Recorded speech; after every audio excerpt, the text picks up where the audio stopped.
नमस्कार। हिंदी में एक कहावत है, 100 सुनार की एक लोहार की। भारत के प्रधानमंत्री नरेंद्र मोदी ने अमेरिकी राष्ट्रपति डोनाल्ड ट्रंप के साथ कुछ ऐसा ही कर दिखाया है।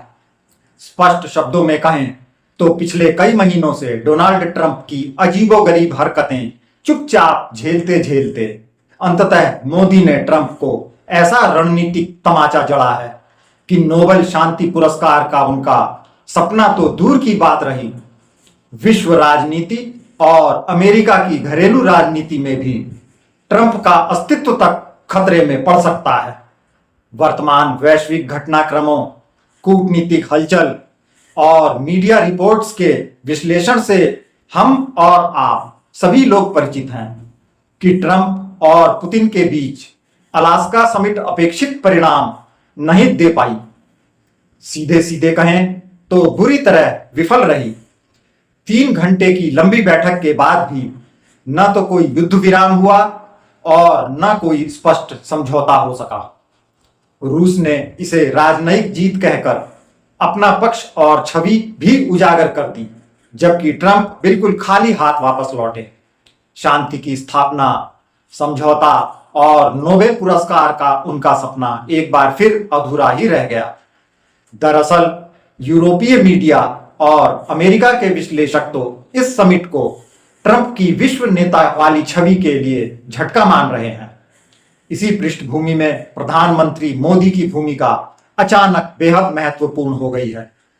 समिट से ठीक पहले और उसके बाद व्लादिमीर पुतिन ने मोदी से फोन पर विस्तार से बातचीत की थी, जिसकी डिटेल अभी तक सार्वजनिक नहीं हुई है, लेकिन यह इस बात का प्रमाण है कि मोदी के साथ लगातार संपर्क और विचार विमर्श जारी है।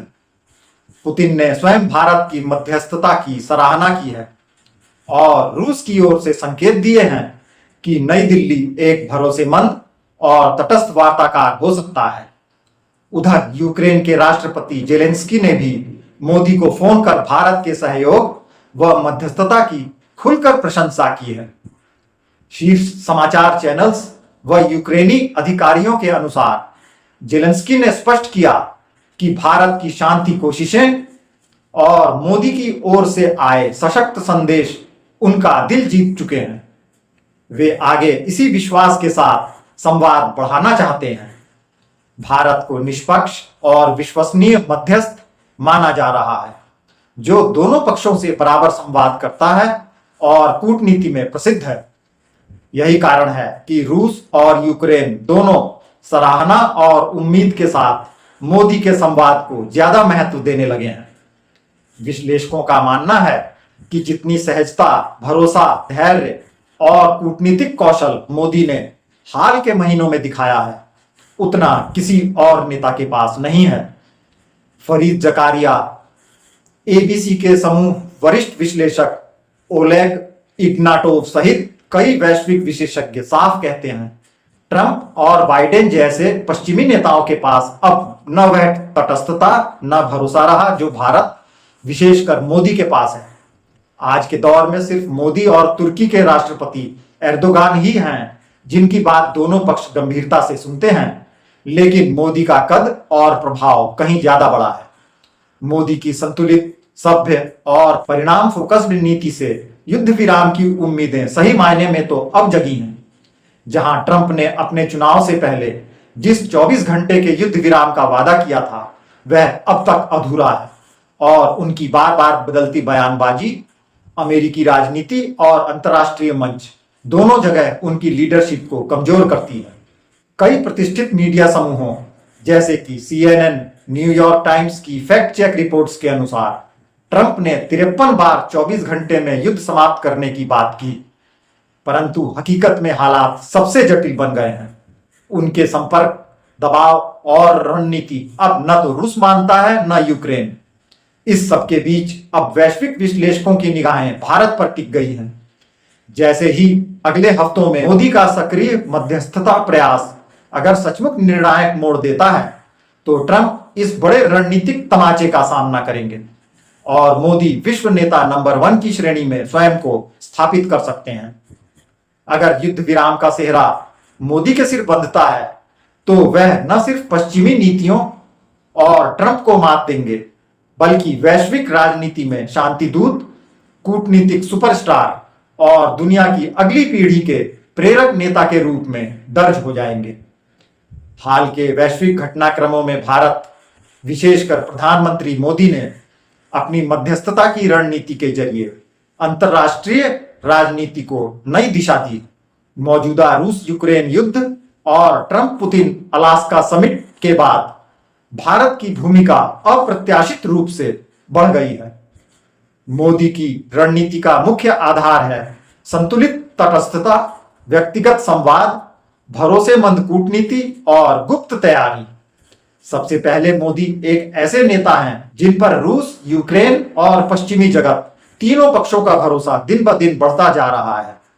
समिट से पहले ही पुतिन ने मोदी से विस्तार से बातचीत की, जिसके जरिए उन्होंने अपने पक्ष, इच्छित शर्तें और शांति की संभावना साझा की।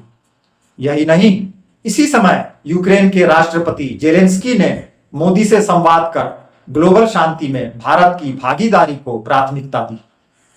मोदी की रणनीति में 4 विशेष बातें हैं: निष्पक्ष तटस्थता, निजी संबंधों का लाभ, प्रत्यक्ष और गुप्त वार्ताएं और अंतर्राष्ट्रीय तटस्थ छवि।